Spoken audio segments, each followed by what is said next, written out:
Hello everyone, I am CS Shweta and today is your first session of Sale of Goods Act. तो आज आपके CMA inter section A commercial law में आपका study note number 2 है sale of goods act. तो जैसे कि हमेशा मैं आपको सबसे पहले आपका सिलेबस दिखाती हूँ, तो ये आपका CMA inter paper number 6 law and ethics. उसमें जो जो आपके स्टडी नोट्स हैं, कुल मिला के कितने स्टडी नोट्स हैं? टोटल 5, 8, 13, 15 स्टडी नोट्स हैं। हम आज बात कर रहे हैं कमर्शियल लॉ सेक्शन ए के स्टडी नोट नंबर 2 के बारे में, that is sale of goods act. Trust me, sale of goods act बहुत ही इंटरेस्टिंग टॉपिक है, आपको काफ़ी अच्छा लगेगा ये टॉपिक।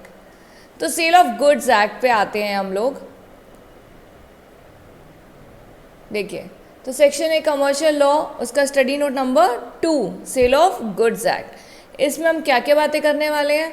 हम definition, transfer of ownership, condition warranty, performance, unpaid seller and auction sale, तो सारे टॉपिक्स आपको बहुत ज़्यादा इंटरेस्टिंग और अच्छे लगेंगे, राइट?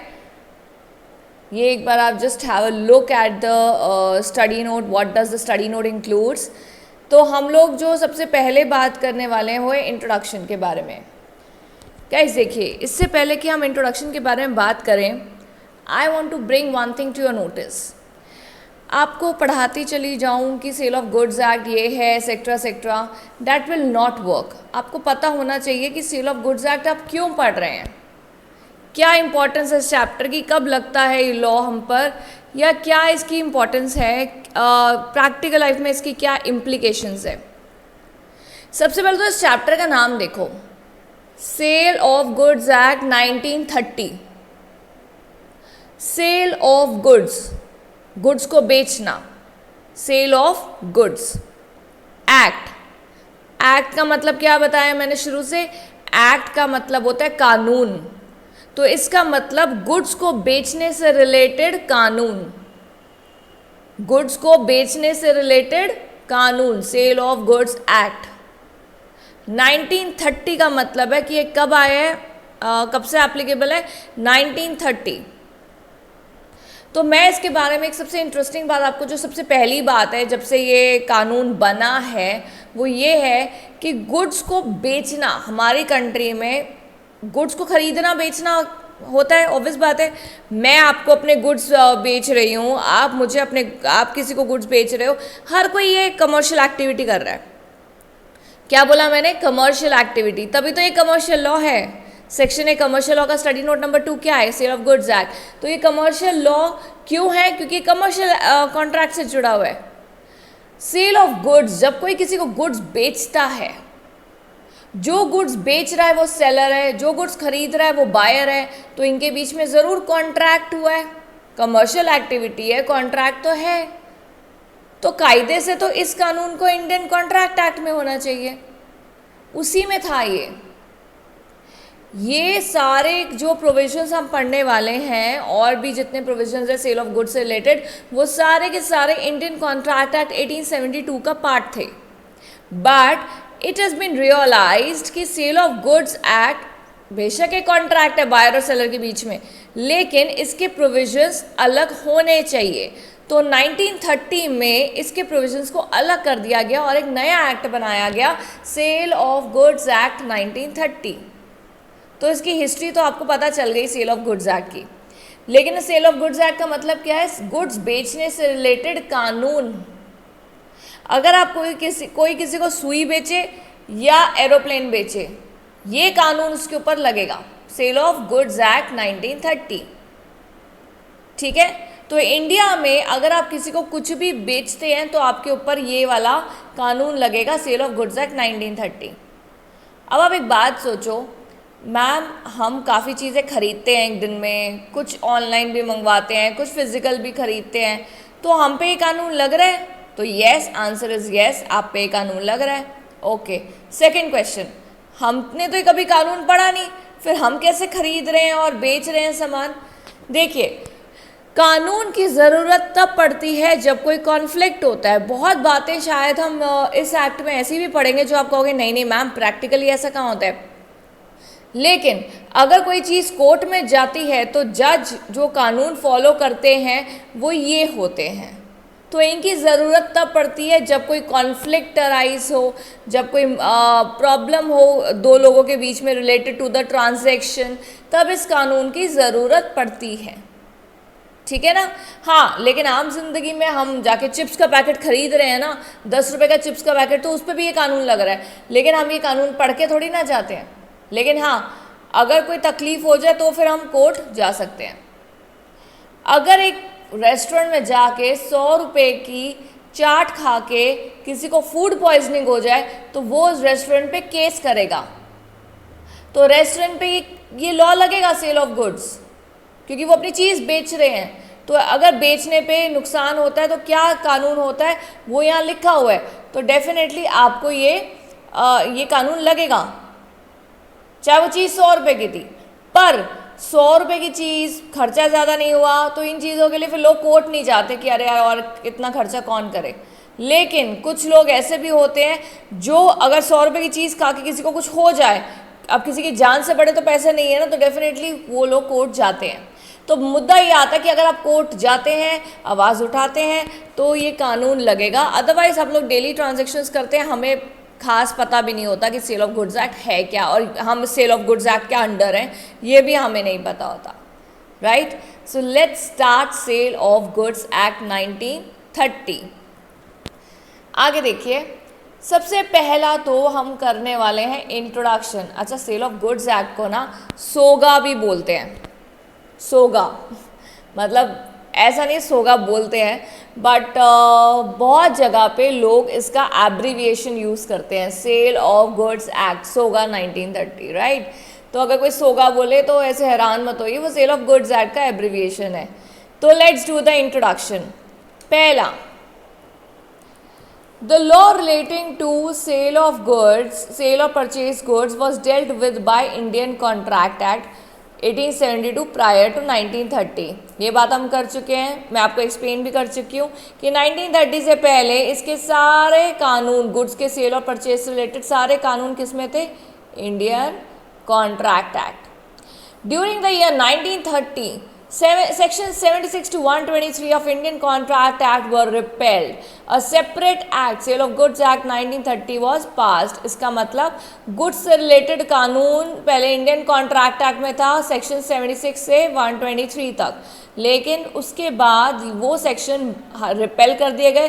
रिपेल मतलब रोक दिए गए, कैंसिल कर दिए गए, और नया एक्ट बनाया गया, सेल ऑफ गुड्स एक्ट 1930। ये भी हम बात कर चुके हैं। इनफैक्ट जब मैं आपको इंडियन कॉन्ट्रैक्ट एक्ट पढ़ा रही थी तब भी मैंने आपको बोला था कि बेटा यहाँ पे ये सेक्शंस बीच में इनके सेल ऑफ गुड्स एक्ट था, उसको हटा दिया गया है, ठीक है ना।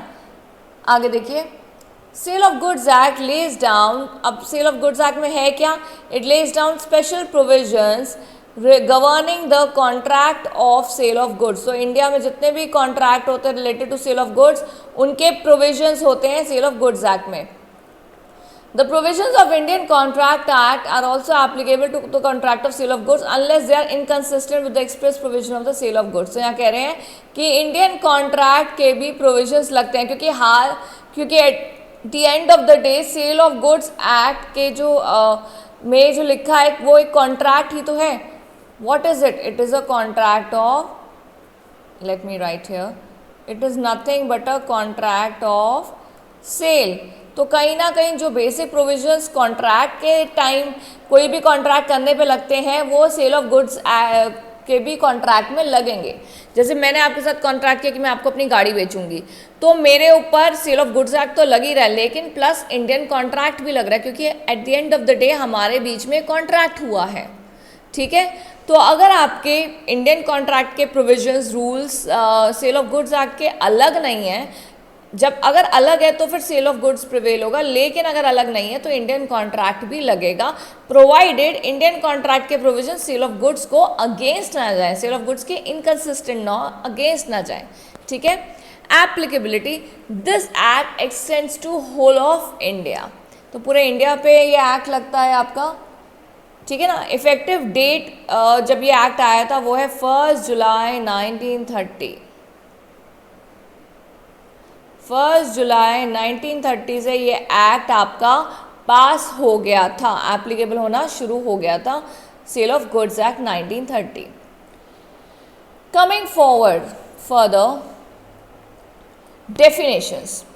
बहुत सारे एक्ट में शुरू में डेफिनेशन ज़रूर दी जाती है कि आप ये पूरा कानून आगे पढ़े, उससे पहले हम आपको कुछ इंपॉर्टेंट डेफिनेशंस बताना चाहते हैं। वैसे ही मैं भी आपको कुछ डेफिनेशंस कराने लगी हूँ यहाँ पर। अब ये डेफिनेशंस जो है ma'am exam point of view से कैसे आते हैं, तो let me tell you, exam point of view से डेफिनेशंस का खास इंपॉर्टेंस होता नहीं है, लेकिन हम ये डेफिनेशंस पढ़ते इसलिए हैं ताकि हम जब पढ़ रहे हो आगे प्रोविजंस तो हमें ये वर्ड्स की बिल्कुल क्लैरिटी रहे, इसलिए हम ये डेफिनेशंस पढ़ रहे हैं और मैं आपको पढ़ा रही हूँ। लेकिन एग्जाम पॉइंट ऑफ व्यू से ये डेफिनेशंस अलग से ऐसा क्वेश्चन नहीं आता है, ठीक है ना। चलिए आगे देखिए डेफिनेशंस। पहली, गुड्स। सेक्शन 2,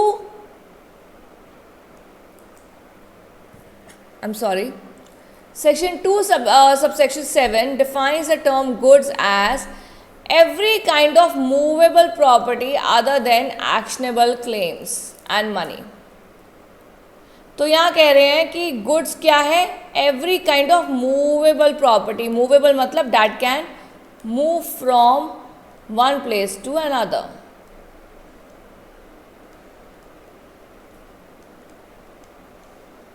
अच्छा, तो इसमें कौन सी आते हैं मैम गुड्स? इसमें आ गए आपके कार आ गई, ज्वेलरी आ गई।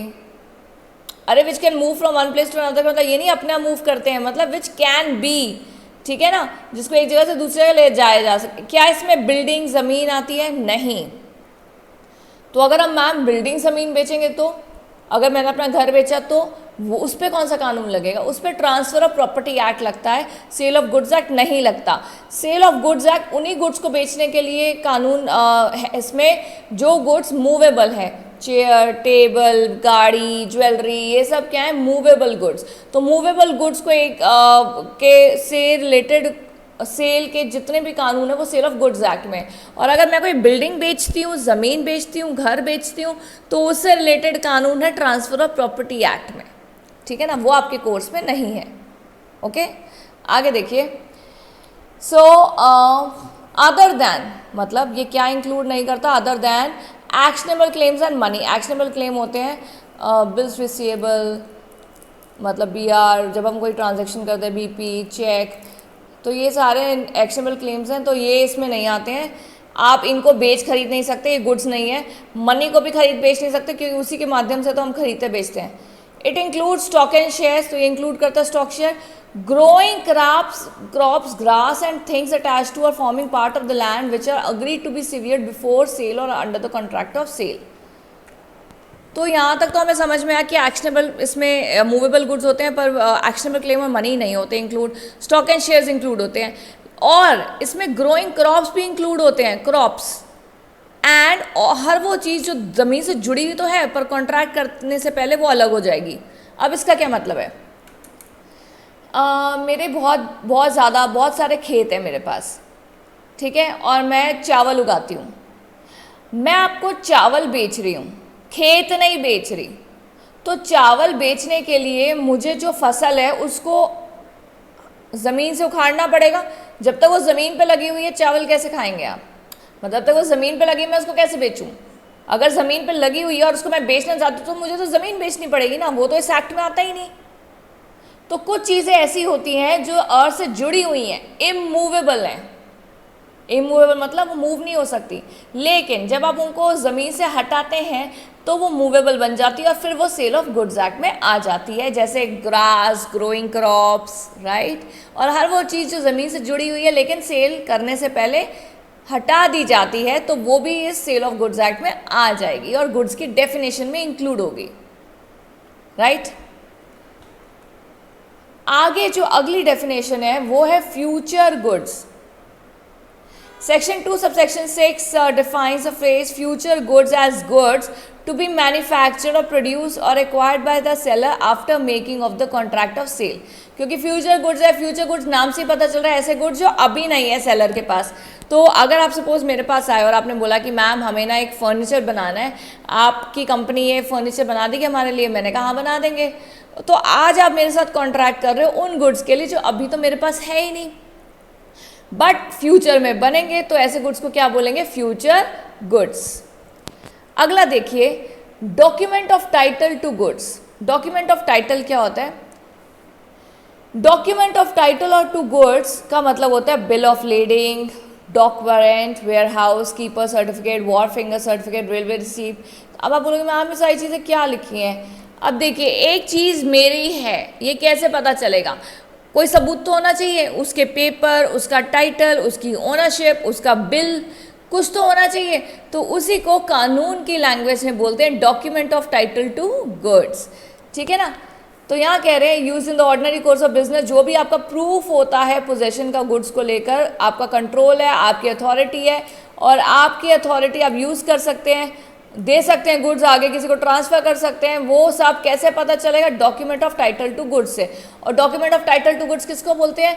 उन सारी चीज़ों को जो ये प्रूफ कर दे कि ये गुड्स आपको बिलोंग करते हैं, राइट? अगली डेफिनेशन देखिए, इंसॉल्वेंट। इंसॉल्वेंट का मतलब होता है वो इंसान जो अपने डेब्ट्स रीपे करने में असफल है। तो यहाँ कह रहे हैं इंसॉल्वेंट हुआ सीज टू पे हिज डेब्ट्स, जो अपने डेब्ट पे नहीं कर रहा और वो पे नहीं कर सकता क्योंकि वो इंसॉल्वेंट हो चुका है। इंसॉल्वेंट मतलब उनकी liabilities are more than assets. Mercantile agent. Mercantile agent के बारे में मैंने आपसे इंडियन कॉन्ट्रैक्ट एक्ट में भी डिस्कस किया था।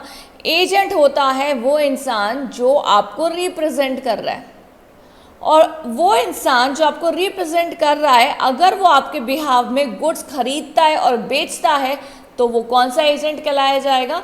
Mercantile agent. यहाँ एक बार पढ़िए, mercantile agent as a mercantile agent having in the customary course of business as authority either to sell goods or to consign goods for the purpose of sale। consign मतलब goods को एक जगह से दूसरी जगह भेजना, या buy goods or to raise money on the security of goods, मतलब वो गुड्स को गिरवी भी रख सकते हैं पैसा लेने के लिए, बाय भी कर रहा है गुड्स, सेल भी कर रहा है गुड्स, किसके बिहाफ पे? आपके बिहाफ में, क्योंकि वो आपका एजेंट है। तो वो कौन सा एजेंट कहलाया जाएगा?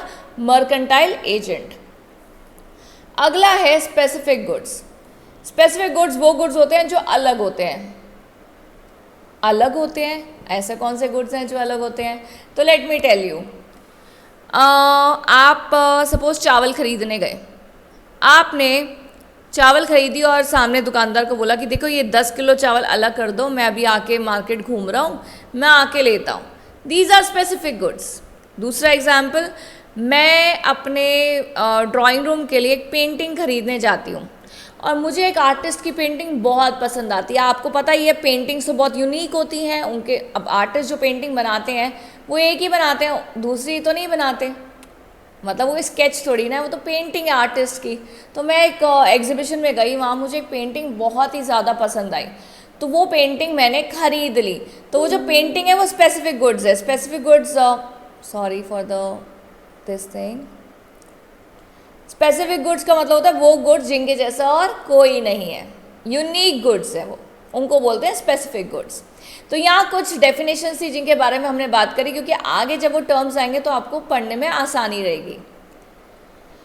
तो जो अब स्टार्ट हो रहा है वो है हमारा कॉन्ट्रैक्ट ऑफ सेल, जो एक्चुअल में sale of goods act start हो रहा है। तो as per section 4, a contract of sale of goods is a contract. Contract of sale of goods is a contract. तो ये तो तय हो गया कि contract of sale of goods क्या है? एक कॉन्ट्रैक्ट है। वेयर बाय मतलब जिसमें द सेलर ट्रांसफर्स और अग्रीज टू ट्रांसफर।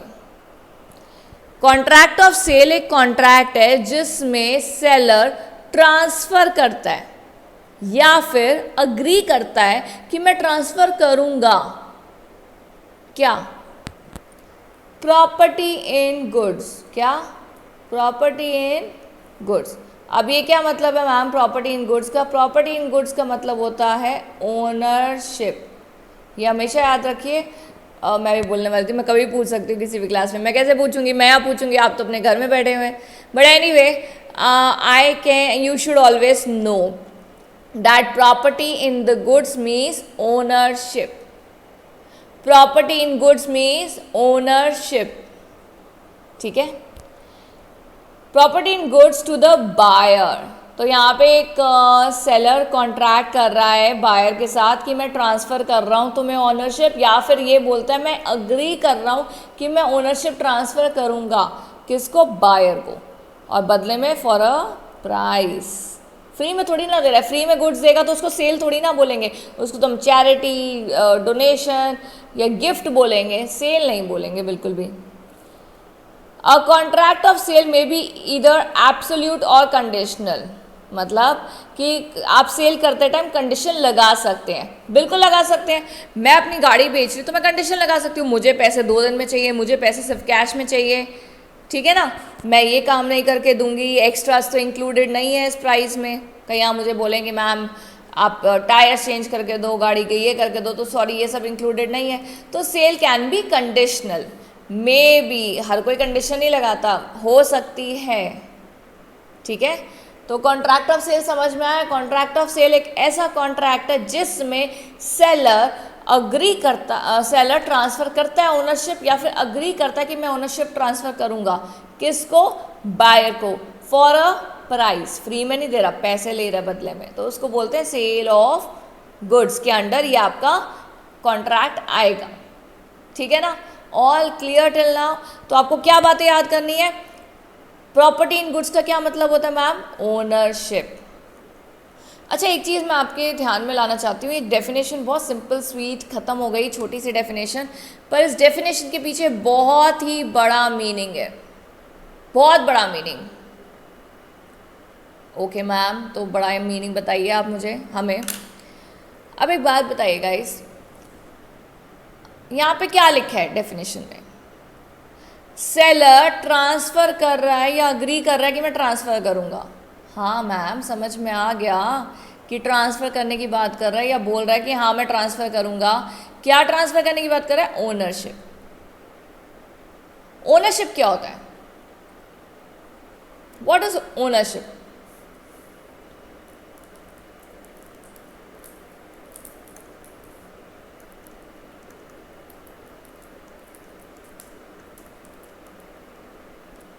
राइट, हक को हम बोलते हैं ओनरशिप। आज अगर मैं आपको अपनी गाड़ी की चाबी दूँ और बोलूँ कि ठीक है आपको ज़रूरत है, जैसे सपोज आपको कहीं बाहर जाना है, दिल्ली से एक दिन के लिए कहीं बाहर जाना है, मैम जयपुर जाना है, क्लाइंट मीटिंग है, तो हम आपकी गाड़ी ले जाएं। तो मैंने कहा ठीक है, मैंने गाड़ी की चाबी दी और आपको बोला कि आप यूज़ कर लो। आप गए जयपुर, अब मीटिंग कर कर वापस आए, तो चाबी मुझे रिटर्न करेंगे या नहीं करेंगे? हाँ मैम करेंगे, हम तो खाली मीटिंग के लिए गए थे। क्या मैंने आपको गाड़ी बेच दी? नो मैम, आपने सिर्फ चलाने के लिए दी थी। तो मैंने आपको गाड़ी दे दी, ये कैसे प्रूफ होगा कि ये सेल नहीं है? क्योंकि मैंने आपको गाड़ी की पोजेशन दी है। पोजेशन का मतलब होता है फिजिकली किसी को गुड्स दे देना। फिजिकली किसी को गुड्स दे देने को बोलते हैं पोजेशन। ओनरशिप तो तब होती है जब आप किसी को राइट देते हैं। अगर मैं गाड़ी आपके नाम पे कर दूं, एनओसी, आरसी सब आपके नाम पे हो गई, ये आप बोलोगे कि गाड़ी हमारी है, फिर चाहे गाड़ी की चाबी मेरे पास ही हो। बात समझो इसको, गाड़ी की चाबी मेरे पास है, गाड़ी अभी मैंने फिजिकली तुम्हें नहीं दी, गाड़ी के पेपर तुम्हारे नाम पे करे हैं, तो अब ये गाड़ी तुम्हारी हुई। बेशक गाड़ी मेरे पास पड़ी है, मेरे पार्किंग में पड़ी है, मेरे पास चाबी, गाड़ी की चाबी मेरे पास है, पर ये गाड़ी आपकी हुई क्योंकि ओनरशिप आपके पास है, पेपर आपके नाम पर है। ओनरशिप कैसे पता होगी, कि कैसे पता चलेगा कि मैं इस चीज़ का ओनर हूँ? पेपर नाम होने चाहिए, बिल आपके पास होना चाहिए, यही प्रूफ है ना। अभी तो पढ़ा document of title to goods. तो अगर आपके पास बिल है, पेपर आपके नाम पे, तो ये चीज़ आपको बिलोंग करती है, फिर चाहे चीज़ आपके पास फिजिकली हो या ना हो। समझिए, क्योंकि सेल ऑफ गुड्स एक्ट कहता है कि सेल तब मानी जाती है जब एक इंसान सामने वाले को ओनरशिप दे दे। पोजेशन नहीं लिखा, पोजेशन दे ना दे भाड़ में जाए, लेकिन अगर ओनरशिप दे दी तो माना जाएगा ये सेल हो गई। ठीक है, तो बहुत बड़ा मुद्दा है इसके ऊपर। Essentials of contract of sale, तो मैम कॉन्ट्रैक्ट ऑफ सेल के क्या क्या फीचर हैं, क्या क्या एसेंशियल एलिमेंट्स हैं। तो पहला, कॉन्ट्रैक्ट ऑफ सेल एक बायलेटरल कॉन्ट्रैक्ट है। बायलेटरल मतलब जिसमें दो पार्टीज हैं। It is a bilateral contract because the property in goods. What do you mean by property in goods? मैंने कहा था ना मैं पूछूंगी, बताओ what do you mean by property in goods. सबके मन में चल रहा है मैम ओनरशिप, ओनरशिप। तो ओनरशिप, तो प्रॉपर्टी इन गुड्स का मतलब क्या होता है? ownership. It is a bilateral contract because the property in goods, that is ownership, has to pass from one party to another.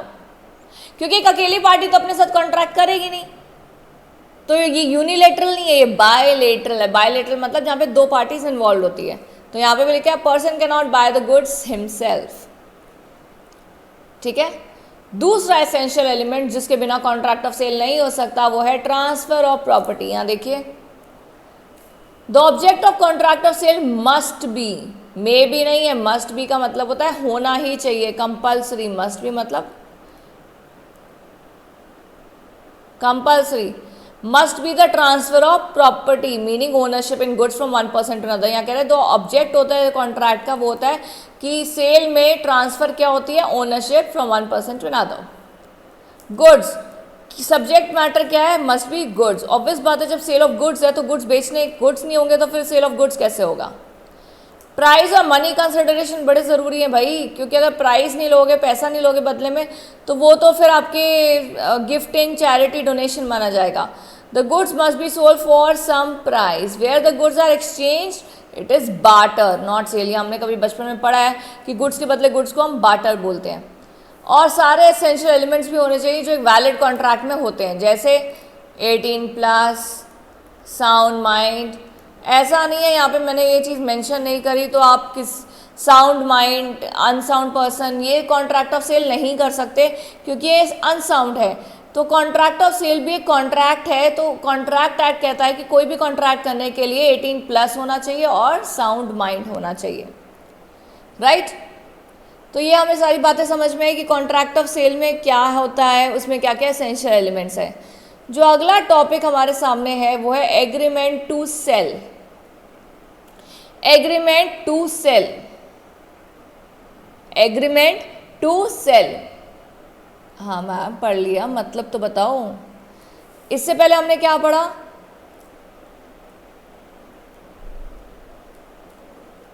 Contract of sale. ये topic क्या है? Agreement to sell. मतलब आज हम देखिए, सेल का मतलब होता है, अभी आपने ऊपर भी पढ़ा, सेल का मतलब होता है जिसमें एक इंसान सामने वाले को ओनरशिप दे देता है। Fair enough. Agreement to sell का मतलब होता है आज एग्रीमेंट कर रहे हैं कि हम सेल करेंगे, अभी करा नहीं है सेल। अच्छा, आप कैसे बता पाएंगे कि ये सेल हो गया है? सिंपल मैम, हम देखेंगे क्या इस चीज़ की ओनरशिप ट्रांसफ़र हुई है या नहीं।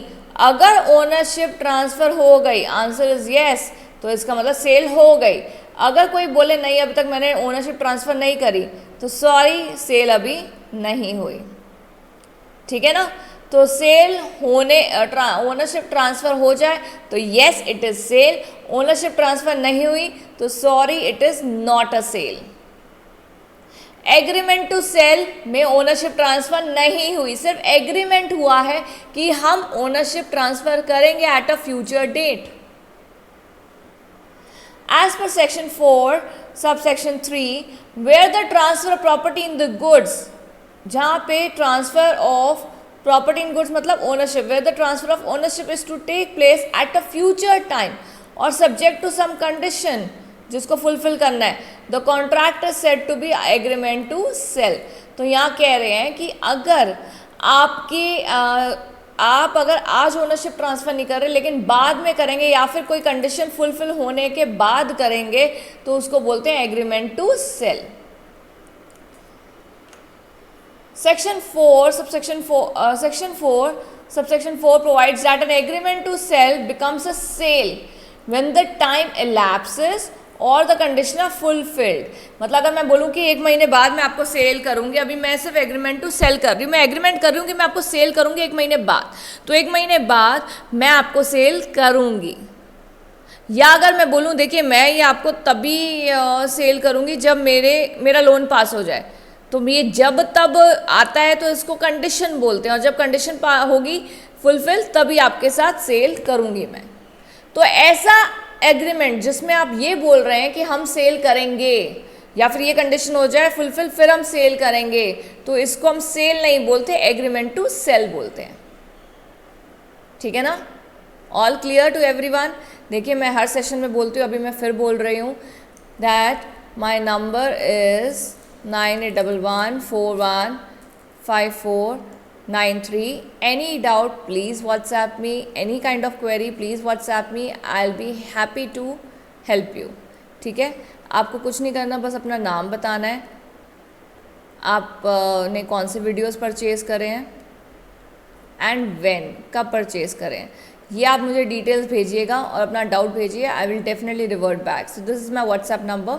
मैं आपको पढ़ा रही हूँ, डिस्टेंस लर्निंग आप कर रहे हैं, ऑनलाइन मैं आपको पढ़ा रही हूँ, बट इसका मतलब ये नहीं है that I am not your teacher, I am your teacher, I am your guide. आपकी CMA इंटर पेपर 6 की जिम्मेदारी मेरे ऊपर है, तो कोई भी डाउट हो प्लीज़ बेझिझक आप मुझसे पूछें। Okay, I will be happy to help. And in fact आप मुझे ज़रूर व्हाट्सएप करें, क्योंकि मेरा एक ब्रॉडकास्ट बना होता है बच्चों का, जिसमें मैं कुछ भी इंपॉर्टेंट इन्फॉर्मेशन भेजती रहती हूँ। For important information if you have bought my classes please WhatsApp me. Contract of sale कैसे बनता है? जैसे एक नॉर्मल कॉन्ट्रैक्ट बनता है वैसे ये वाला कॉन्ट्रैक्ट भी बनता है, इसमें कौन सा रॉकेट साइंस है? तो सेक्शन 5 यहाँ कहता है कि contract of sale is made by offer to buy or sale for a goods for a price, acceptance of offer. क्या आप आगे मेरी गाड़ी खरीद सकते हो मेरे घर पे? क्यों खरीदोगे जब मैं ऑफर ही नहीं कर रही? अगर मैंने अपनी गाड़ी ऑफर में लगाई हुई है that I want to sell my car, तभी तो ये ऑफर को आप एक्सेप्ट करेंगे। If I will offer my goods for a price, कि मैं अपनी गाड़ी 5 लाख की बेचना चाहती हूँ, आपको ये ऑफर ठीक लगता है तो प्लीज़ आप एक्सेप्टेंस दीजिए। एक्सेप्टेंस देंगे तभी तो हमारे बीच में कॉन्ट्रैक्ट बनेगा, तो वो contract in sale of goods का है तो वो कॉन्ट्रैक्ट ऑफ सेल कराया जाएगा। तो कॉन्ट्रैक्ट ऑफ सेल कैसे बनता है? लाइक एनी अदर कॉन्ट्रैक्ट, इसमें भी ऑफर और एक्सेप्टेंस होती हैं। ठीक है ना? आगे देखिए, subject matter of contract. Subject matter का मतलब क्या होता है? सब्जेक्ट मैटर का मतलब होता है कि कॉन्ट्रैक्ट का सब्जेक्ट क्या है, किस लिए ये कॉन्ट्रैक्ट हो रहा है। तो ये कॉन्ट्रैक्ट गुड्स बेचने के लिए हो रहा है, तो सब्जेक्ट मैटर कौन हुआ कॉन्ट्रैक्ट का? गुड्स। तो सब्जेक्ट मैटर कौन हुआ कॉन्ट्रैक्ट का? कॉन्ट्रैक्ट ऑफ सेल का सब्जेक्ट मैटर क्या हुआ? Goods, right. तो यहाँ देखिए subject matter of the contract है, क्या है सब्जेक्ट मैटर? क्या है सब्जेक्ट मैटर? मतलब ये किस लिए हो रहा है कॉन्ट्रैक्ट, तो सब्जेक्ट मैटर क्या है? गुड्स। ऑफ कोर्स गुड्स है, पर यहाँ पे 3 टाइप के गुड्स दिए हुए हैं, 3 टाइप की सिचुएशंस दी हुई हैं। Existing of future goods, goods perishing before making contract, goods perishing after before sale but after agreement to sell. अब देखिए क्या सिचुएशन है, ज़रा मुझे एक बार बताइए। अच्छा बता नहीं सकते, हम मैम कैसे बताएं, हम जितना भी चिल्ला लें आप तक आवाज़ नहीं पहुंचेगी हमारी, तो कोई नहीं, ये मैं एक जनरल फ्लो में आपको बोल रही हूँ बताइए, लेकिन आप मुझे पता नहीं बता सकते तो आप सिर्फ सुनिए। यहाँ कह रहे हैं सब्जेक्ट मैटर है गुड्स, और यहाँ पे 3 सिचुएशन दी हुई हैं, एग्जिस्टिंग, फ्यूचर, एग्जिस्टिंग या फिर फ्यूचर गुड्स। एग्जिस्टिंग मतलब अभी हैं ये गुड्स, खरीदने गए हैं हम, सेलर के पास पड़े हैं। फ्यूचर मतलब हम खरीदने गए, सेलर के पास नहीं पड़े, वो कह रहा है आ जाएंगे ये गुड्स। ठीक है ना? दूसरा, goods perishing before making a contract, इससे पहले कि हम लिखित कॉन्ट्रैक्ट में आते गुड्स पड़े पड़े खराब हो गए। पेरिशिंग मतलब खराब। Goods perishing before sale but after agreement to sell, इसका मतलब एग्रीमेंट टू सेल क्या होता है? मैं आज आपके साथ एग्रीमेंट कर रही हूँ कि 1 महीने बाद मैं आपको ये गुड्स बेचूंगी। आज एग्रीमेंट टू सेल कर रही हूँ कि 1 महीने बाद गुड्स सेल करूंगी। तो ये जो 1 महीने के बीच में अगर गुड्स खराब हो गए तो ये कह रहे हैं गुड्स पेरिशिंग बिफोर सेल, मतलब 1 महीना खत्म होने से पहले खराब हो गए, लेकिन एग्रीमेंट टू सेल बना चुकी थी। तो इन तीनों सिचुएशंस में क्या होगा आपके कॉन्ट्रैक्ट का, वो हम पढ़ने वाले हैं।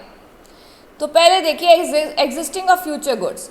सेक्शन 6 कहता है the goods which form the subject of a contract of sale वो एग्जिस्टिंग भी हो सकते हैं, ओन्ड और पोजेस्ड बाय द सेलर, या फिर फ्यूचर भी हो सकते हैं। तो यहाँ कह रहे हैं जो गुड्स का आप कॉन्ट्रैक्ट कर रहे हैं वो एग्जिस्टिंग भी हो सकते हैं और फ्यूचर भी हो सकते हैं। एग्जिस्टिंग मतलब होता है present at the time of cell,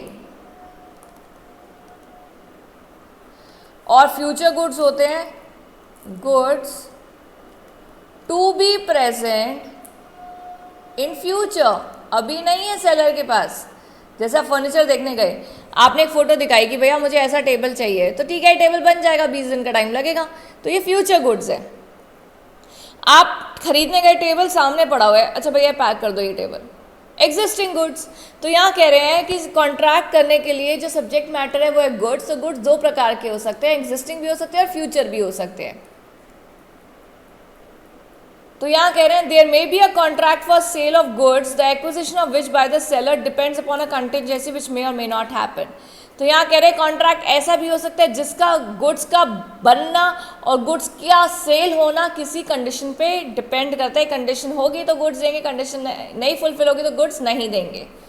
Whereby a contract of sale, the seller purports to effect a present sale of future goods, the contract operates as agreement to sell।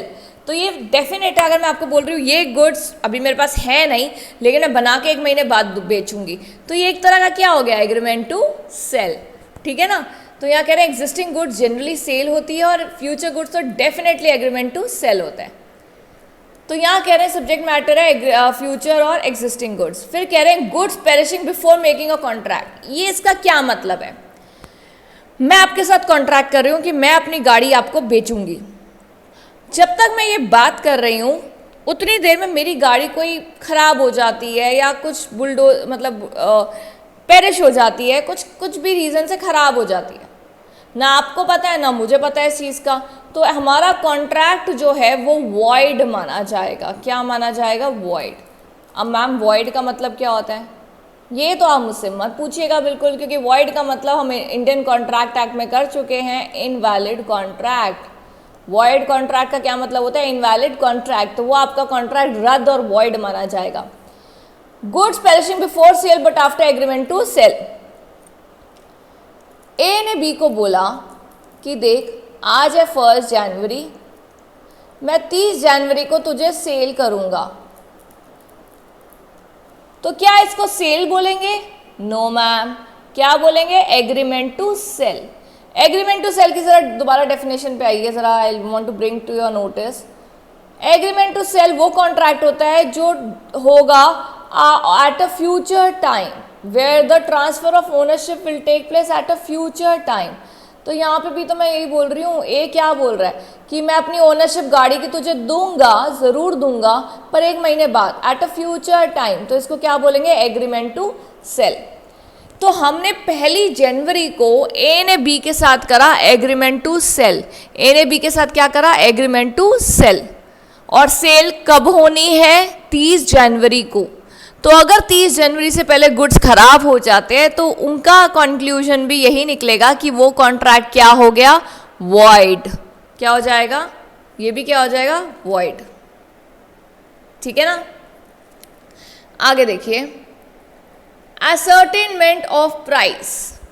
Section 9 talks about ascertainment of price, कि price कैसे रखा जाता है, goods का ascertain कैसे किया जाता है।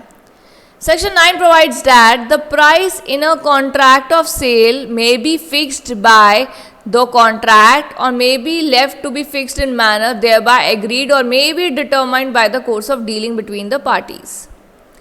मैम ये सब क्या लिखा है, हमें एक लाइन में समझ में नहीं आया, तो यहाँ देखिए सेक्शन 9 कहता है price in a contract of sale, मतलब सेल करते टाइम जो प्राइस है वो कैसे फिक्स होता है, मे बी मतलब हो सकता है फिक्स्ड बाय द कॉन्ट्रैक्ट, मतलब आपने और मैंने कॉन्ट्रैक्ट करा और उसमें लिखा हुआ है कि मैं अपनी गाड़ी 5 लाख की बेचूंगी, ठीक है, और या फिर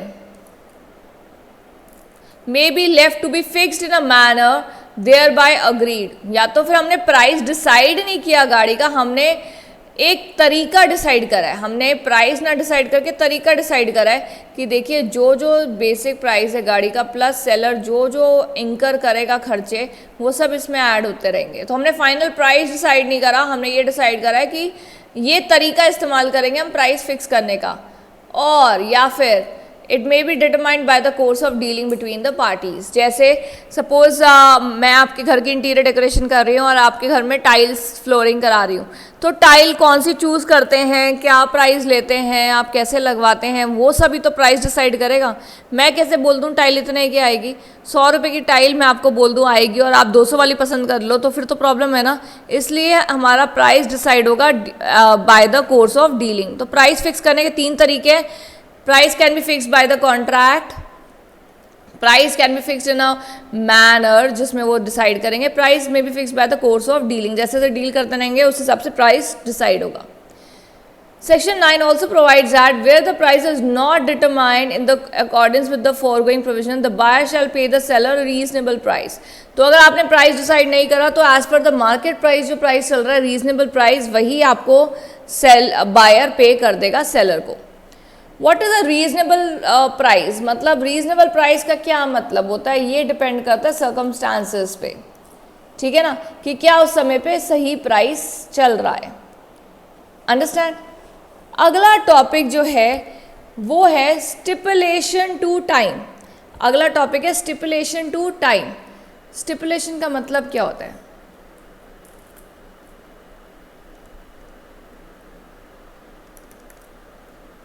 स्टिपुलेशन का मतलब होता है कंडीशन एज टू टाइम।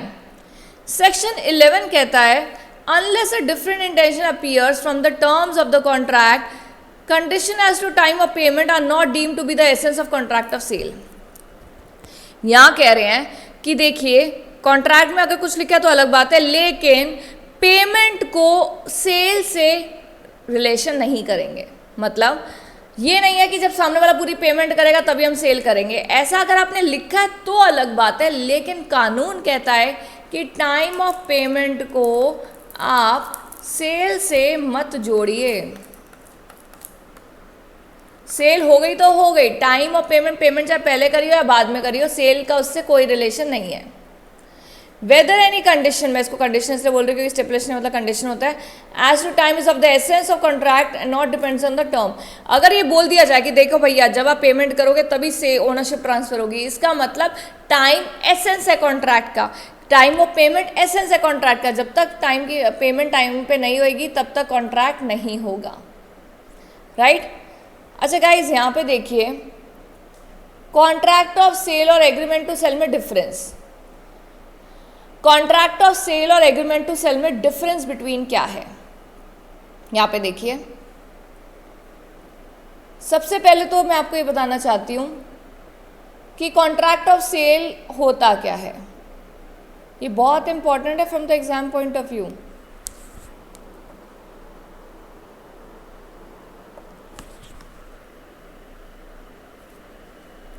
देखिए बहुत ही ज़्यादा इंपॉर्टेंट है एग्जाम पॉइंट ऑफ व्यू से ये।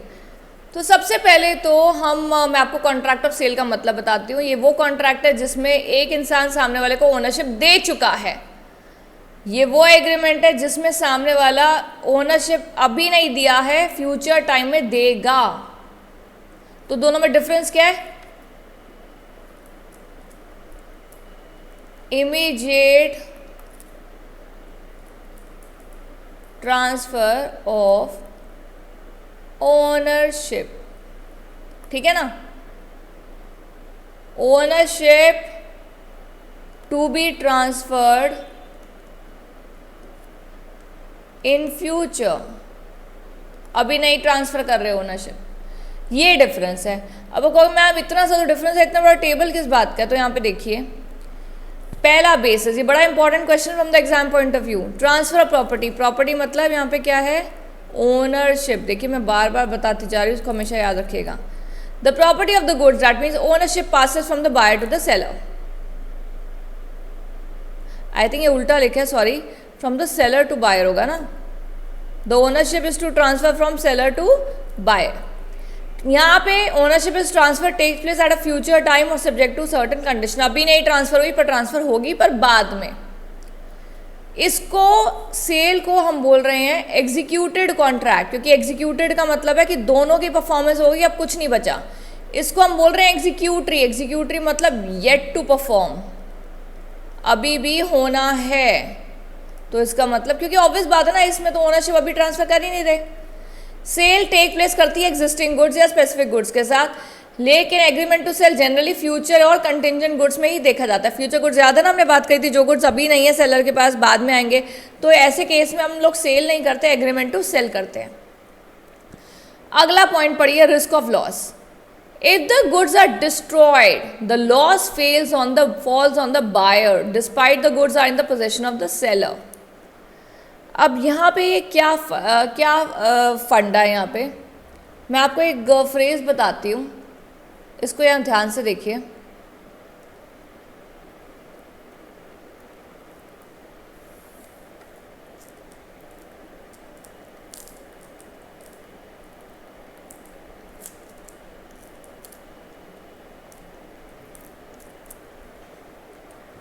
ये जो पढ़ रहे हैं ना रेस्पेरेट डेमिनो, इसका मतलब होता है रिस्क पासेस विद ओनरशिप। अब मैम ये कौन सी लैंग्वेज लिखी है, रेस्पेरेट डेमिनो, ये एक लैटिन टर्म है जिसका मतलब होता है रिस्क पासेस विद ओनरशिप। क्या मतलब होता है, risk passes with ownership. Sale में आप अपनी ओनरशिप सेलर बायर को दे चुका है, चाहे गाड़ी बेचने की बात हो रही है, मैं गाड़ी के पेपर तुम्हारे नाम पे कर चुकी हूँ, गाड़ी तुम्हारे नाम पे, लेकिन गाड़ी अभी मेरे पार्किंग में पड़ी है, कुछ तुमने अभी तक डिलीवरी नहीं ली गाड़ी की, तुम्हें कोई काम था, तुम अब तक गाड़ी लेके नहीं गए, लेकिन गाड़ी मेरे पार्किंग में पड़ी है, लेकिन पेपर तुम्हारे नाम पर है। ओनर आप बन गए हो, तो उसको क्या बोलेंगे, सेल। क्या बोलेंगे, सेल। देखो ना, कॉन्ट्रैक्ट ऑफ सेल ही तो बोलेंगे इसको। तो यहाँ पे अगर गाड़ी को कुछ हो जाता है तो उसके जिम्मेदार बायर होगा, तुम होगे, क्योंकि ओनरशिप तुम्हारे पास है। अब यहाँ पढ़िए, the goods are destroyed the loss falls on the buyer despite, चाहे गुड्स की पोजीशन मेरे पास हो, क्योंकि एक फ्रेज है रेस्पेरेट डेमिनो कानून में, risk passes with ownership. If the goods are destroyed, यहाँ पे तो लॉस फॉल्स होगा किस पे, सेलर पे, क्योंकि एग्रीमेंट टू सेल में ओनरशिप अभी दी नहीं है, देंगे बाद में। एग्रीमेंट टू सेल का मतलब ही क्या है कि हम आज एग्रीमेंट कर रहे हैं कि हम ओनरशिप देंगे, अभी दी नहीं है। बीच में अगर गुड्स खराब हो जाते हैं तो इसका सारा भुगतान सेलर उठाएगा, क्योंकि ओनर कौन है, सेलर। और आपने अभी पढ़ा है risk passes with the ownership. इसका मतलब क्या होता है, रिस्क पासेस विद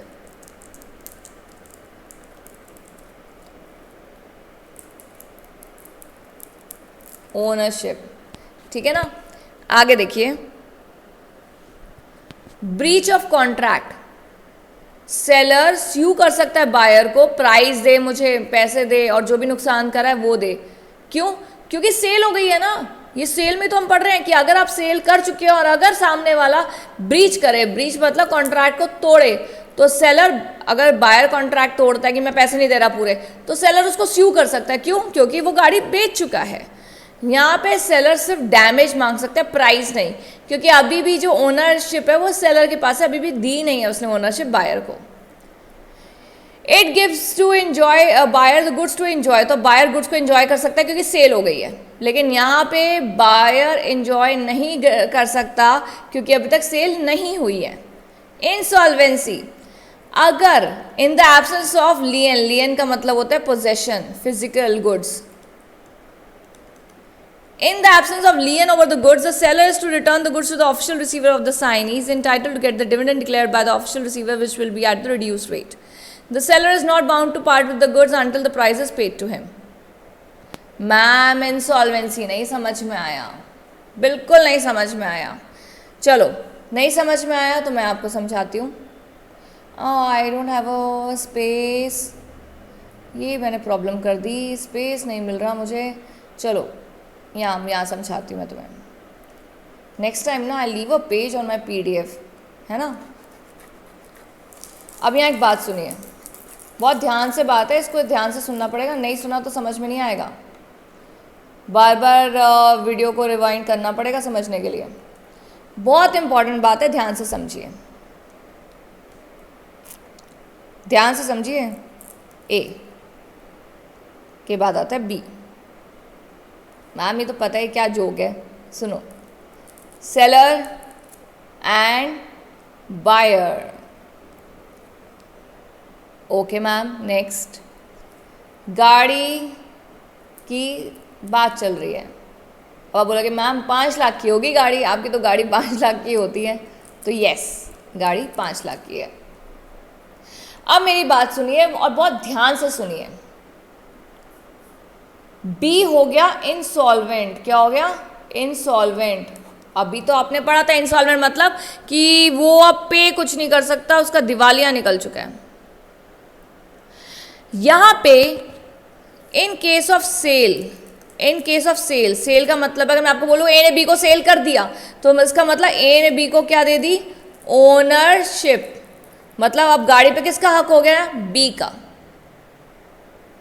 जब भी कोई इंसॉल्वेंट होता है ना तो कोर्ट के ऑफिशियल असाइनीज रिसीवर्स आते हैं उसकी सारी प्रॉपर्टी को जब्त करने के लिए। तो यहां पे वो ए की गाड़ी को भी जब्त करेंगे। क्यों? क्योंकि ए की गाड़ी किसके नाम पे हो चुकी है? बी के नाम पे। और बेचारा ए कुछ नहीं कर सकता। क्या कर सकता? कुछ नहीं कर सकता। अरे मैम 5 लाख रुपए नहीं लेगा? लेगा। ए पहुंचा बी के पास, मेरे पैसे दो। उसको बी की जगह कौन मिला? Official receivers. ऑफिशियल रिसीवर ने कहा भैया ये बी तो इंसॉल्वेंट हो गया है, तो अब जब कोई इंसॉल्वेंट हो जाता है तो वो तुम्हें पैसे तो नहीं दे सकता ना। तो ए ने बोला भैया मैं फ्री में थोड़ी ना गाड़ी दूंगा, मैं तो गाड़ी बेच चुका हूँ इसको। तो ऑफिशियल रिसीवर ने बोला कि कोर्ट ने फैसला निकाला है कि ये अपने क्रेडिटर्स को सिर्फ 40% ही देगा। 5 लाख का 40% कितना हुआ? 2 लाख रुपए। तो ए को 2 लाख रुपए ही लेने पड़ेंगे और घर वापस जाना पड़ेगा क्योंकि वो सेल कर चुका है। लेकिन अगर ये केस होता एग्रीमेंट टू सेल का, किसका केस होता? Agreement to sell. मतलब इन्होंने कभी एग्रीमेंट किया था, ए ने बोला था मैं तेरे को 1 महीने बाद अपनी गाड़ी दूंगा। 1 महीने के बीच में बी हो गया इंसॉल्वेंट। जब ए गाड़ी देने गया तो देखता है क्या है कि बी के घर में कौन क्या है? ऑफिशियल रिसीवर है। तो ऑफिशियल रिसीवर कहता है गाड़ी छोड़ के जा। ए कहेगा मैं क्यों छोड़ के जाऊँ, मैंने इसको बेची थोड़ी ना, मैंने तो सिर्फ एग्रीमेंट टू सेल किया था, मैं नहीं बेच रहा इसको। इंसॉल्वेंट इंसान को कौन बेचेगा गाड़ी? कम पैसे थोड़ी ना लेगा ये। बदल गई ना सिचुएशन। डिफरेंस बिटवीन समझ में आया? सिर्फ एक सेल और एग्रीमेंट टू सेल के डिफरेंस की वजह से पूरी कहानी पलट गई। सिर्फ क्योंकि सेल में ओनरशिप दे चुका है तो ए ने अपना हक खो दिया, एग्रीमेंट टू सेल में ओनरशिप नहीं दी तो ए अपना बैकआउट करके गाड़ी वापस ला सकता है अपनी, क्योंकि ओनरशिप अभी किसके पास है? ए के पास। अभी दी नहीं है ओनरशिप। यही मेन फर्क है सेल और एग्रीमेंट टू सेल में। सेल में ओनरशिप दे दी है, एग्रीमेंट टू सेल में ओनरशिप दी नहीं है, सिर्फ प्रॉमिस करा कि ओनरशिप देंगे। समझ में आया? आगे देखिए, ठीक है ना। Insolvency of the seller. अब ये तो हमने इंसॉल्वेंसी ऑफ द बायर किया कि बायर इंसॉल्वेंट हो गया। चलो सेलर को इंसॉल्वेंट करते हैं, ऊपर वाले एग्जाम्पल पे आ जाते हैं। अब यहां पे सेलर इंसॉल्वेंट हो गया, ठीक है।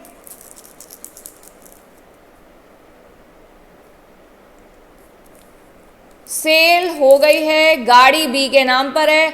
अब यहाँ पे बी इंसॉल्वेंट नहीं हुआ, कौन इंसॉल्वेंट हो गया है? ए इंसॉल्वेंट हो गया है। तो इस केस में क्या होगा? बी आता है नहा धो के गाड़ी कलेक्ट करने ए के पास। ए के घर आके देखता है कि ए इंसॉल्वेंट हो गया और ऑफिशियल रिसीवर कोर्ट के ए के घर पे बैठे हुए हैं। तो बी ने बोला सर मेरी गाड़ी। तो ऑफिशियल रिसीवर कहेगा गाड़ी के पेपर दिखाओ। सर ये रे मेरे को सेल हो गई है गाड़ी। तो ऑफिशियल रिसीवर, अब ऑफिशियल रिसीवर किस लिए आते हैं? अरे वो तारा अनुपम मूवी नहीं देखी तुमने? सैफ अली खान इंसॉल्वेंट हो जाते हैं, बैंक वाले आ जाते हैं, उसका घर गाड़ी, वो रानी मुखर्जी की रिंग भी लेके जा रहे होते हैं। वो देखा ना scene? I am sorry actually something stuck in my eye. ये बड़ी गंदी फीलिंग होती है जब कुछ आँख में चला जाता है ना और समझ नहीं आता ये क्या चला गया, इतनी सी आँख में क्या चला जाता है। एनीवे, तो सेलर ने सॉरी मैं क्या बोल रही थी, ताराम्पम में पहुंच गए। बी जब पहुंचा ए के घर में तो ए की गाड़ी पे लगा हुआ था ताला, ए की गाड़ी पे लगा हुआ था टेप क्रॉस कि ये गाड़ी हम जब्त कर रहे हैं। तो बी ऑफिशियल रिसीवर को बोलता है सर आप ये गाड़ी जब्त नहीं कर सकते क्योंकि सेल हो चुकी है, गाड़ी मेरे नाम पे है। ऑफिशियल रिसीवर कहेगा पेपर दिखाओ, वो पेपर दिखाएगा और फिर ऑफिशियल रिसीवर कहेगा जाओ ले जाओ गाड़ी। और जो पेंडिंग पैसे जो भी देने वाले हैं 5 लाख रुपए थे, सपोज में तो 2 लाख दे दिए तो बाकी 3 लाख दे के चला जाएगा बी खुशी खुशी। अब केस आया सेल का नहीं, एग्रीमेंट टू सेल। अगर यही एग्रीमेंट टू सेल हो तो फिर क्या होगा, मैं एग्रीमेंट टू सेल को AOS लिख रही हूँ। बी आया नहा धो के गाड़ी कलेक्ट करने, ए के घर पे देखता है ऑफिशियल रिसीवर है और गाड़ी जब्त हुई हुई है, और बी पहले से 2 लाख रुपए दे चुका है एडवांस।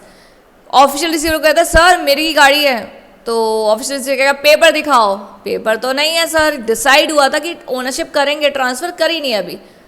तो ऑफिशियल रिसीवर कहेगा बेटा घर जा, ये गाड़ी ए के नाम पर है और अब हम ये गाड़ी लेके जा रहे हैं, तेरे नाम पे नहीं, और ये गाड़ी होगी भी नहीं तुम्हारे नाम पे, क्योंकि इंसॉल्वेंट पर्सन कॉन्ट्रैक्ट नहीं कर सकता, उसने तो एग्रीमेंट टू सेल किया था, बोला था ओनरशिप ट्रांसफर करूंगा, करी तो नहीं ना, तो ये ओनरशिप अभी भी ए के पास है और हमने ये गाड़ी जब्त कर ली है। बी मायूस, सर मेरे 2 लाख रुपए, अब तुम ये 2 लाख रुपए कोर्ट के ऑर्डर के बाद लेना। बी बेचारा घर आ गया। पहले सिचुएशन में बी बेचारा नहीं था, सेकंड सिचुएशन में एग्रीमेंट टू सेल में बी बेचारा बन गया। तो आपको अब समझ में आया सेल और एग्रीमेंट टू सेल में difference? That is the difference. जो आपको पहले पॉइंट में बड़ा छोटा सा डिफरेंस लग रहा था ना, अरे इसमें ओनरशिप हो गई ट्रांसफर, इसमें ओनरशिप नहीं हुई, अब देखो इतने सारे पॉइंट्स के बाद कितने सारे डिफरेंस बिटवीन है, पूरी पूरी सिचुएशन बदल जाती है ये जानने के बाद कि ये सेल है या ये एग्रीमेंट टू सेल है, राइट? आगे देखिए,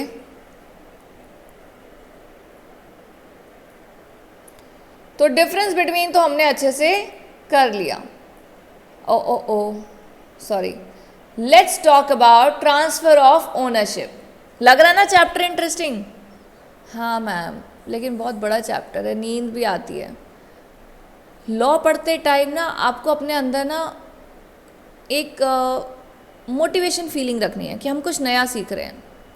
खुद भी सीखिए, आसपास के लोगों को बताइए, अरे आपको पता है पापा ऐसे उस सिचुएशन में ऐसा होता है, वैसी सिचुएशन में वैसा होता है, तो आपको भी समझ में आएगा, दूसरों को भी समझ में आएगा और आपकी एक प्रैक्टिस भी होगी। प्लीज़ लॉ को बहुत इंटरेस्ट से पढ़िए, तभी आप अच्छे से लिख पाएंगे। बाकी मैं आपके डाउट्स क्लियर करने के लिए तो हूँ, राइट? यहाँ देखिए, transfer of ownership, section 18 to 25 of Sale of Goods Act determine when the property passes from the seller to the buyer। कब ये बोलते हैं कि प्रॉपर्टी पास हो गई है सेलर टू बायर? प्रॉपर्टी का मतलब यहाँ पे क्या है इस एक्ट में? ओनरशिप। ओनरशिप का मतलब क्या बताया था? राइट। राइट को हिंदी में क्या बोलते हैं? हक, साडा हक, एथेरक टाइप वाला। मैम बहुत बड़ा पीछे था। अच्छा एनीवे, देखो क्या होता है ना, ऑनलाइन टीचिंग में बेचारी टीचर खुद बोलती है, बच्चों के बिहाफ पे भी आंसर करती है। क्या बन गए हैं ना हम, बेचारे बच्चे तो हमें ऑनलाइन देख के पढ़ रहे हैं, हमें तो पता ही नहीं वो क्या बोल रहे हैं, क्या पता मन में हमें गालियाँ दे रहे हो। देखो क्या होता है ना, सामने जब कोई बच्चा होता है ना तो ना पता चल जाता है उसकी शक्ल से देखकर। अब बड़ी बार बच्चे पता है सामने बैठे होते हैं ऐसे ऐसे, और आंखें ना बस ऐसी ही होती हैं, क्योंकि वो खुली आंखों से सो रहे होते हैं कभी कभी।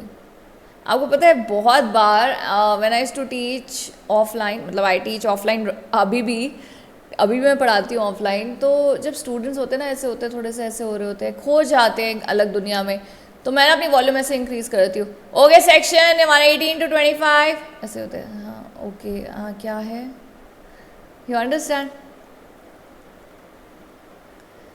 तो एक वो नहीं है, मैंने एक व्हाट्सएप पे एक वो भी देखा था स्टेटस, मतलब जो आते हैं छोटे छोटे वीडियोस कि वो आई थिंक उसमें क्या है, टिकटॉक में बोलते ना, टीचर पूछता है, टीचर बताता है कुतुब मीनार दिल्ली में है, तो एक बच्चा सो रहा होता है, उसको बताता है तुम सो रहे हो? नहीं सर मैं पढ़ रहा हूँ। तो बताओ क्या पढ़ा?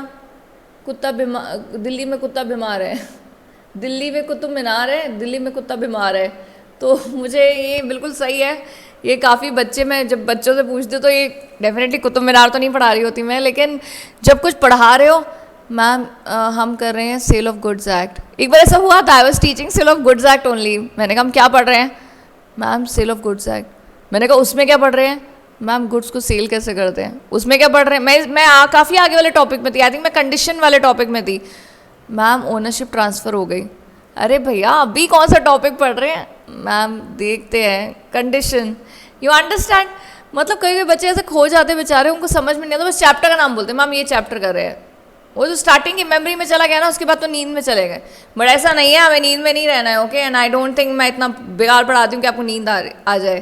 तो एनीवे, तो यहाँ कह रहे हैं सेक्शन 18 कहता है As per section 18 in a contract for sale of uncertain goods, the property in goods मतलब ownership does not pass unless and until the goods are ascertained.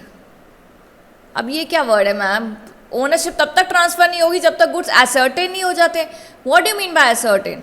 Ascertain का मतलब, वैसे तो जनरल इंग्लिश में एसर्टेन का मतलब होता है कैलकुलेट करना, बट यहाँ पे एसर्टेन का मतलब है गुड्स को अलग करना, तोल लेना, प्राइस फिक्स कर लेना, प्राइस डिसाइड कर लेना. जब तक ये सारी चीज़ें नहीं हो जाती ओनरशिप ट्रांसफर नहीं होगी. ये रूल है ट्रांसफर ऑफ ओनरशिप का. Intention of the parties for such transfer, section 19 कहता है in a contract for the sale of specific or certain goods, the property in them, property मतलब ownership in them is transferred to the buyer at such time as the parties to contract intended to be transferred. तो जब parties चाहें तब वो transfer कर सकती हैं. provides that the intention of parties होनी चाहिए ट्रांसफ़र करने की. पहले गुड्स को ascertain करिए, फिर गुड्स को ट्रांसफ़र करिए. और अगर आपकी इंटेंशन है ट्रांसफ़र करने की, जब आप ट्रांसफ़र करना चाहते हैं तभी ओनरशिप ट्रांसफ़र होगी. You understand? So this is how the transfer of ownership take place. यहाँ कह रहे हैं ओनरशिप ट्रांसफर करने से पहले आपको गुड्स को एसर्टेन करना है, और उसके बाद एसर्टेन कर लिया तो उसके बाद कब ट्रांसफर करनी है ये डिपेंड करता है पार्टीज के ऊपर कि वो कब ट्रांसफर करना चाहते हैं. राइट? अच्छा, अब एक और चीज़ है जो मैं आपको यहाँ बताना चाहती हूँ. एक second. Oh this is suppose to be heading. ये हेडिंग ना देखो बेचारी लगता है छूट गई है हेडिंग. मैं यहाँ लिख देती हूँ.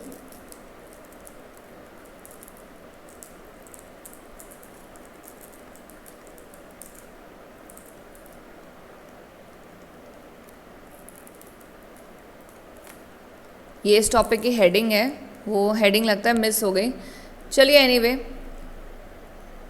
तो आपको यहाँ बात समझ में आई है? अभी तक क्या क्या बातें हमने करी हैं?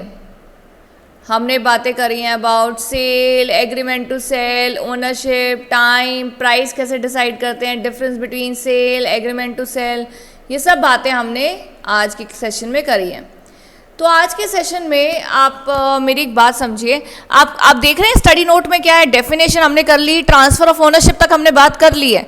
कंडीशन वारंटी जल्दी आने वाला है हमारा, वो हम अगले सेशन में बात करेंगे. तो वो 2.1 और 2.2 तो हमने कर लिया. तो देखिए ये जो सेल है, sale is nothing but a contract.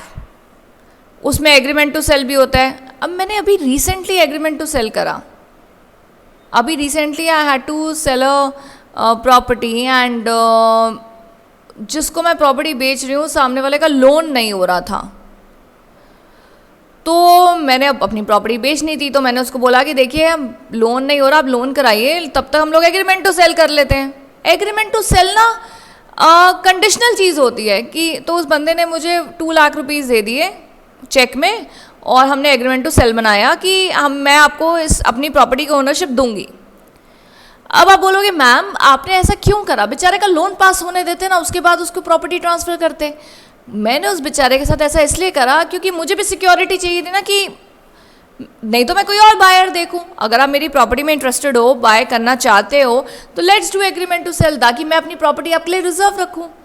अब आप बोलो कि मैम प्रॉपर्टी ना किसी और को दिखाना मत, मैं ना मेरा लोन होगा. अब लोन तो मैं तो 1 महीना 2 महीना 4 महीना भी लग जाता है, तो मुझे तो कोई सिक्योरिटी चाहिए ना. अब वो उस इंसान को पता था ये, तो उसने इसलिए मुझे 2 लाख रुपीज़ दिए प्रॉपर्टी के, और साथ में एग्रीमेंट टू सेल करा कि आप मुझे ही प्रॉपर्टी बेचेंगे, लेकिन कंडीशन अप्लाई, उसका लोन तो हो जाए. तो ये कंडीशन था कि अगर लोन पास हो जाएगा तो ये प्रॉपर्टी आपको ट्रांसफ़र होगी. लोन अगर आपका नहीं पास होता तो मैं आपके 2 लाख रुपीज़ रिटर्न कर दूंगी. राइट?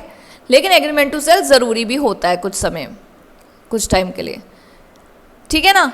तो आपको आज की बातें सारी समझ में आई. Sale, agreement to sale, buyer, seller, insolvency, difference between. Please ये सारी बातें जो मैं कराती हूँ साथ साथ पढ़िए, साथ साथ पढ़ेंगे आगे का भी समझ में आएगा. अगर साथ साथ नहीं पढ़ेंगे तो फिर आपको लर्न करने में लास्ट में बहुत दिक्कत होगी ये सारी चीज़ें. राइट? तो अगले सेशन में हम लोग स्पेसिफिक गुड्स, कंडीशन, वारंटी, ये सब बात करने वाले हैं. Till then please study hard, stay safe, and please revise your whatever I do, please revise at home. Okay guys, so see you in the next session.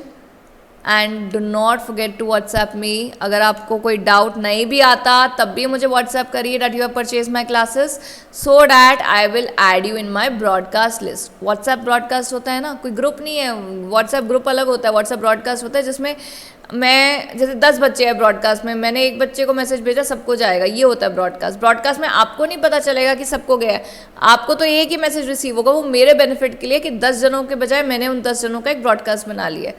अब बोलोगे ma'am हमें बता रहे हो, हमें सब चीज़ें पता है ये सब. तो एनीवे आप तो IT एक्सपर्ट हैं, लेकिन फिर भी मुझे ब्रॉडकास्ट में आपको ऐड करना होगा, तो प्लीज़ आप मुझे व्हाट्सएप ज़रूर करिए. Okay, so see you in the next session. Please revise till then. Stay safe and stay healthy. Thank you.